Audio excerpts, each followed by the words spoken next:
परिजनों के रोते बिलखते ये तस्वीरें उस गांव की है जहां कल तक हंसी खुशी का माहौल था, लेकिन आज चारों तरफ मातम पसरा है।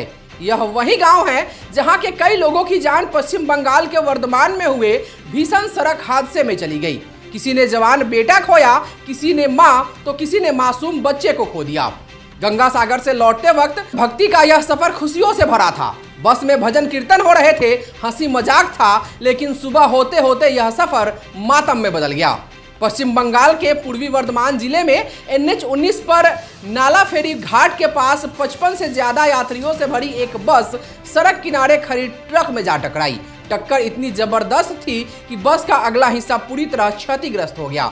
इस दर्दनाक हादसे में 11 लोगों की मौत हो गई, जिसमें 5 मासूम बच्चे भी शामिल हैं, जबकि 35 यात्री गंभीर रूप से घायल हैं, जिनका इलाज चल रहा है। सभी यात्री पूर्वी चंपारण जिले के चिरैया थाना क्षेत्र के अलग अलग गांवों के रहने वाले थे और गंगा सागर में स्नान के बाद मोतिहारी लौट रहे थे। हादसे में चश्मदीद संजय पासवान ने रोते हुए बताया कि मैं सो रहा था, अचानक जोर की आवाज आई, आंखें खुली तो सामने 9-10 लाशें पड़ी थी। मेरी पत्नी को कुछ नहीं हुआ, लेकिन बस की एक कुर्सी टूटकर मेरे ऊपर गिर गई और मेरा हाथ फ्रैक्चर हो गया। उन्होंने कहा कि मैं खिड़की का शीशा तोड़कर किसी तरह बाहर निकला, लेकिन बस के अंदर का वो मंजर ऐसा था कि वह जिंदगी भर भूल नहीं पाऊंगा। हादसे के बाद चिरैया का सरसावा गांव मातम में डूबा हुआ है। यहाँ के जोगी शाह, नगीना सहनी, पारस शाह और सुंदर कला देवी अब इस दुनिया में नहीं हैं। पारस शाह के घर में जवान बेटे की मौत के बाद मां और पत्नी बार बार सिर पीट पीट कर रो रही है। बुजुर्ग हरि पासवान, जिन्होंने अपनी पत्नी को खो दिया, बार बार कह रहे हैं कि कहा था सुबह तक पहुंच जाऊंगी। ललबेगिया गांव में मीरा देवी और उनका 14 साल का बेटा अमरजीत एक साथ मौत के आगोश में चले गए। घायलों ने अपने परिजनों को बताया कि हादसा बस ड्राइवर को झपकी आने की वजह से हुआ है। लंबे सफर और रात भर जागने के बाद वह सड़क किनारे खड़े ट्रक को देख नहीं पाया और बस सीधी जाकर उसमें भिड़ गई।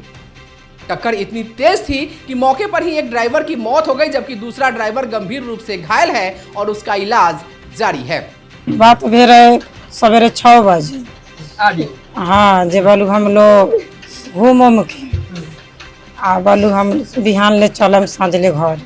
सूचना मिलल लाल बाबू साहब उहे फोन कलन अपना बउआ जे बस बोलू अथी हो गल बा, जे हमनी के बहुत खतरा हो गल बा। 2 टूम फोन करके आ बात करके अपना बउआ से रख दिलन।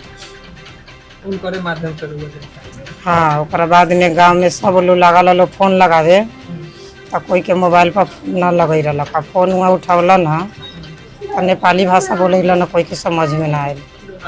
अमरावती देवी नगीना संग ससुर बड़ा। सुबह 8 बजे घर से निकले थे, वो गया धाम पर घूम के आया। वो आने में 8-7 बजे के करीब में वो हादसा हो गया। हम लोग को मालूम हुआ था, आदमी गया और आदमी घर पर भाई गए हैं। हाँ, भाई गया है।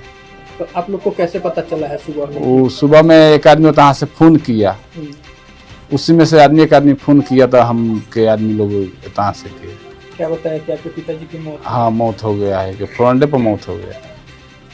क्या नाम था पिताजी का? जोगी साहब। आपका क्या नाम है? हाकिम साहब। पूर्वी चंपारण जिलाधिकारी सौरव जोरवाल ने बताया कि पुलिस और प्रशासन की टीम मौके पर पहुंच गई है। राहत और बचाव कार्य जारी है। घायलों को वर्धमान मेडिकल कॉलेज में भर्ती कराया गया है। बिहार सरकार ने मृतकों के परिजनों को 2-2 लाख रुपए और घायलों को 50-50 हजार रुपए मुआवजा देने का ऐलान किया है और इस घड़ी में दुख जताया है। गंगा सागर का यह पावन स्नान, जो कई लोगों के लिए आध्यात्मिक अनुभव होना था, अब कई परिवारों के लिए आखिरी सफर बन गया। गांव के आंगनों में जहां सुबह आरती होनी थी, अब वहां सिर्फ रोने की आवाजें गूंज रही हैं। यह हादसा पीछे छोड़ गया दर्द, आंसू और एक सवाल, अगर ड्राइवर ने थोड़ी देर आराम कर लिया होता तो शायद आज ये सभी जिंदा होते।